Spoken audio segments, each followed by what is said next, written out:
자리 딸이 함께 살았습니다. There was a family of mom and dad and 7-year-old girl and a 5-year-old boy. 어느 날 아빠가 아들과 딸을 데리고 등산을 가다가 그만 교통사고를 당해 아들이 심하게 다쳤습니다. One day the dad took them for hiking and they got into a car accident, so the son got hurt. 그래서 아들이 7살 난 아들이 응급수술을 받다가 피가 급하게 필요했습니다. So the boy was getting surgery, emergency surgery, and then there was lack of blood. 그 7살 난 아들과 같은 혈액형은 5살 난 딸뿐이었습니다. And only person who has the same blood type was the daughter. 그래서 다급한 아빠가 딸에게 조심스럽게 이렇게 물었습니다. So the dad asked the daughter, 얘야, 너 내 오빠에게 피를 좀 줄 수 있겠느냐? "Would you give your blood to your brother?" 이 5살 난 딸아이는 이 질문을 듣고서 잠시 동안 뭘 생각하는 것 같았습니다. The girl was 5 and she was thinking when she was questioned. 잠시 생각하다가 머리를 그렇게 하겠다라고 끄덕였습니다. She thought for a second and then she nodded her head. 이 5살 난 딸의 피를 통해서 7살 난 오빠가 생명을 구할 수 있게 됐습니다. So through the 5-year-old sister's blood, the 7-year-old brother could be survived. 그래서 수술이 끝난 후에 의사가 그 부모에게 찾아와서 수술이 대성공적이었다고 말했습니다. So after the surgery came to the parents and said the surgery was successful. 그때까지 딸아이는 침대 위에서 가만히 누워 있었습니다. And the daughter was still lying in bed. 아빠가 딸에게 가서 이런 말을 합니다. The dad goes to the daughter and 내 덕분에 오빠가 살게 되었다라고 말합니다. he said, "Because of you, your brother could live." 그 아빠의 말을 들은 딸이 낮은 목소리로 아빠에게 이렇게 물었습니다. And when she heard that, she asked the question to her dad. 와, 정말 기뻐요. "Oh, I'm so happy. 그런데 나는 언제 죽게 되나요? But then when will I die?" 피를 뽑으면 곧 죽게 되는 게 아닌가요? 라고 5살 딸아이가 질문했습니다. She asked, "Because they drew my blood, would I die soon?" 잠시 숙연한 침묵이 흐른 뒤 아빠가 입을 열었습니다. And there was a silence for a moment. 5살 난 딸을 바라보면서 그럼 넌 죽을 줄 알면서 오빠에게 피를 주었단 말이냐라고 질문했습니다. And dad asked her, "So knowing that you may die, you still give your blood to your brother?" 예, 전 오빠를 사랑하기 때문에 내 피를 주면 내가 죽는다라는 것을 알면서 피를 주었습니다라고 말했습니다. Yes, because I love my brother, although I know that I'll be dying, but I want to give to my brother. 사랑이 무엇인지 잘 모르는 5살 난 어린 여자아이도 사랑하는 사람에게 가장 필요한 것을 주는 것이라는 것을 알고 있었습니다. Even the 5-year-old girl who doesn't know much about love, she knew that she would give everything that the person that she loves. 오늘 저희가 읽은 말씀은 우리 예수님께서 제자들에게 아마 십자가에 잡히시기 전에 주시는 가장 귀중한 말씀 중에 하나일 것입니다. This most important message is that Jesus gave to his disciples before he was captured. 예수님께서 수족식을 통해서 실천적으로서 사랑이 무엇인가를 보여주셨습니다. Through washing the disciples' feet, Jesus showed what. 예수님께서 얼마 지나지 않으면 십자가에 잡혀 죽을 것이고 부활할 것이고 승천하실 것을 아시기 때문에 제자들에게 가장 큰 사랑을 수족식을 통해서 보여주셨습니다. Because he knew that he would be captured and he will die and then he will be resurrected, he wanted to show his disciples the example of love through washing. 그러면서 제자들에게 말합니다. 세 계명을 너에게 준다라고 말씀하십니다. And then Jesus told them, "A new command I give you: 바로 이 세 계명은 너희가 서로 사랑하라는 거예요. love one another." 내가 너희를 사랑한 것 같이 너희가 서로 사랑하라는 명령입니다. As I have loved you, so you must love one another. 아마도 이 제자들이 말씀을 받을 때는 이 사랑이 과연 무엇일까라고 의문을 가질 수 있었을 것입니다. When they heard that, they may question, "What kind of love this is?" 그러나 아마도 예수님께서 잡히시고 십자가에 죽으신 후에 이 사랑이 어떤 사랑인가를 깊이 깨닫게 되었을 것입니다. Probably they understood what kind of love that is after Jesus' death on the cross. 아마도 이 사랑이라는 단어는 모든 사람들이 너무나도 익숙한 단어가 됐습니다. Word love, we're so used to that. 사랑을 지식적으로는 무엇인지를 알고 있습니다. We know love and knowledge. 더더욱이 예수님을 믿는 사람들은 사랑해야 된다는 것을 성경을 통해서 끊임없이 주시는 명령인 것을 잘 알고 있습니다. And we believers, we know that loving is one of his commands. 그리고 어쩌면 이 사랑이 우리가 성도로서 실천해야 될 가장 중요한 것인 걸 알면서도 어쩌면 실천적으로는 가장 어려운 것일 것입니다. And we We know that this is something that we must act on. 예수님께서 39절 이렇게 말합니다. 너희가 서로 사랑하면 이로써 모든 사람이 너희가 내 제자인 것을 알 수 있을 것이라고 말합니다. And he says, by this all men will know that you are my disciples if you love one 다시 another. 말해 예수님의 제자의 삶 속에 나타내야 되는 것은 사랑을 온전히 실천하는 모습이라고 예수님께서 말씀하시고 있습니다. So what must show in a disciple's life is that you love him. 하나님의 자녀들이 하나님의 백성들이 예수 그리스도의 제자로서 사랑을 온전히 실천하고 살아갈 때 주변에 있는 사람들이 우리가 바로 예수 그리스도의 제자라는 것을 알 수가 있다라는 말씀입니다. When you love others, the others will know that you are his disciples. 이 그리스도인이라는 단어가 처음으로 등장하는 것은 사도행전 11장에 나타나고 있습니다. The word Christian showed up for the first time in Acts chapter 11. 안디옥에서 예수 그리스도를 믿고 예수 그리스도를 따르는 예수 그리스도의 제자들을 바라보면서 이방인들이 그를 그리스도인이라고 부르기 시작했습니다. The Gentiles who saw the people in Antioch who believed in Christ, they started calling them as Christians. 다시 말해서 예수를 믿고 예수님의 제자로 살아가는 사람들이 사랑을 온전히 실천하는 그 실천을 통해서 이방인들이 저 사람들은 예수를 따르는 그리스도인이라고 불렀다는 말씀입니다.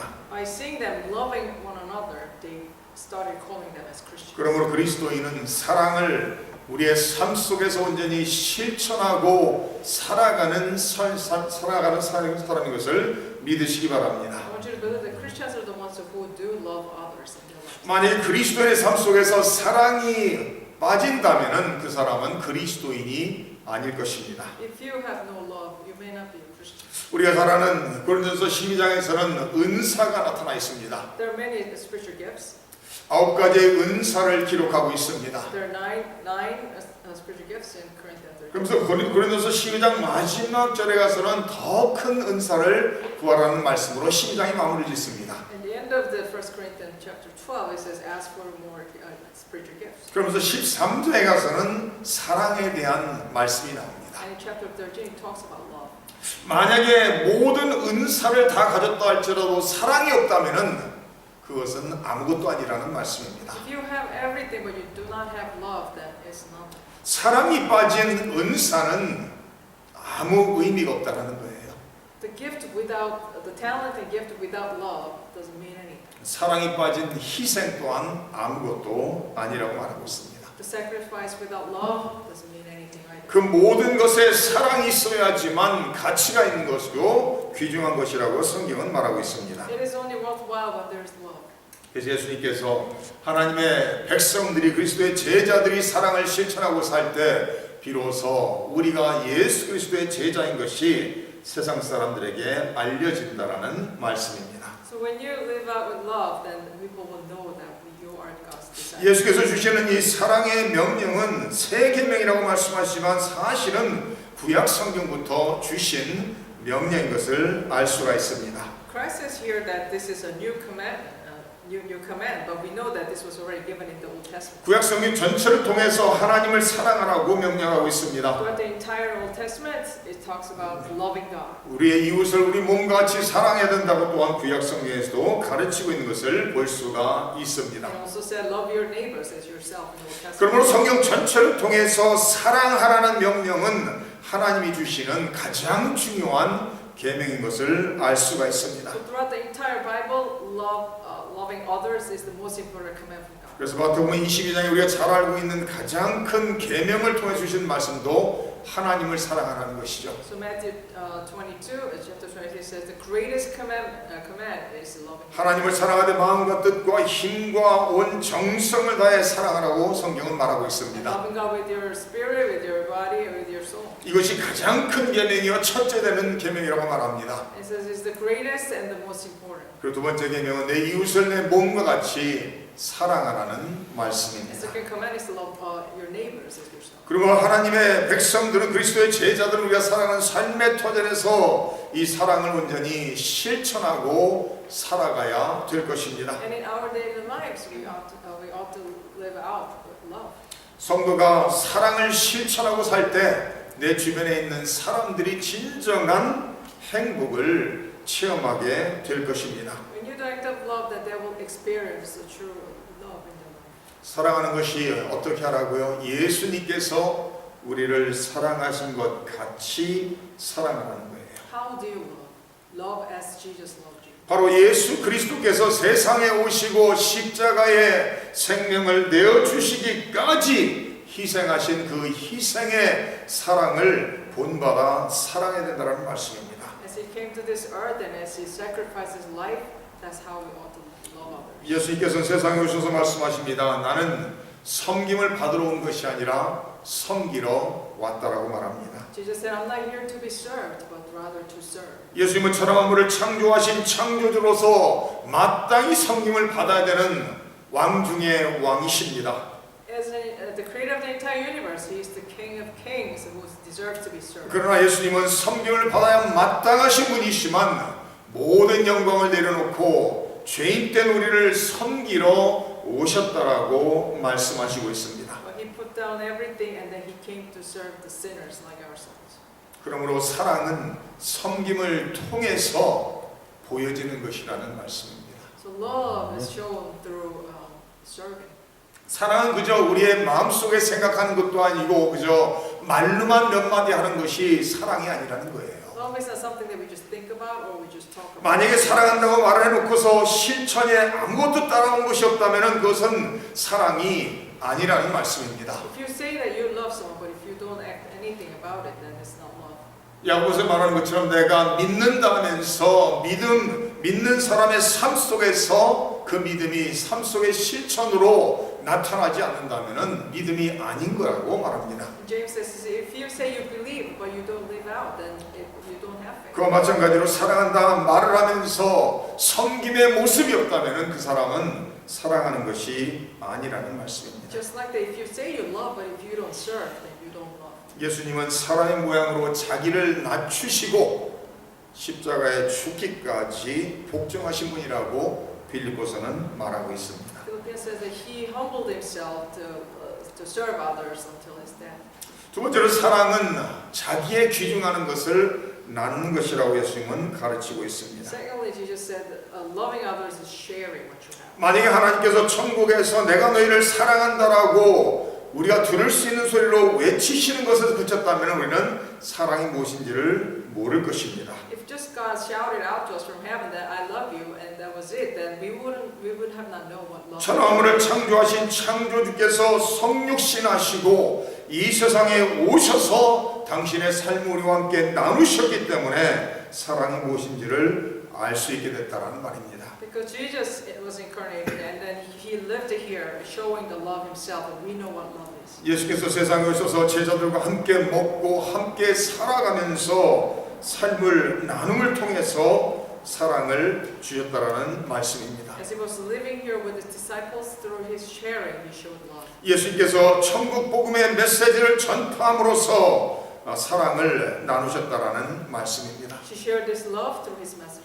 예수님을 본받아 우리 모든 성도님들도 사랑하기에 나에게 있는 귀중한 것들을 주변에 있는 사람들과 나누며 사시기를 주님의 이름으로 축원합니다. I wish you all to follow Jesus' example, sharing what's important in your life with others. 그리고 예수님께서는 사랑하시기에 십자가를 지셨다는 말입니다. And because Jesus loved us, he took the cross. 만약에 예수님께서 십자가에 죽으신 것이 사랑을 근거로 한 것이 아니라면은 그 희생조차도 아무것도 아닐 것입니다. If the sacrificial death of Christ was not based upon love, then it means nothing. 우리의 몸을 불사르도록 내어준다 할지라도 사랑이 없다면은 아무것도 아니라고 고린도전서 13장에 말하고 있습니다. If we sacrifice his body, if it wasn't with love, then that didn't mean it. 우리 예수님께서는 우리를 사랑하시기에 당신의 생명을 십자가에 내어주셨다라는 말씀입니다.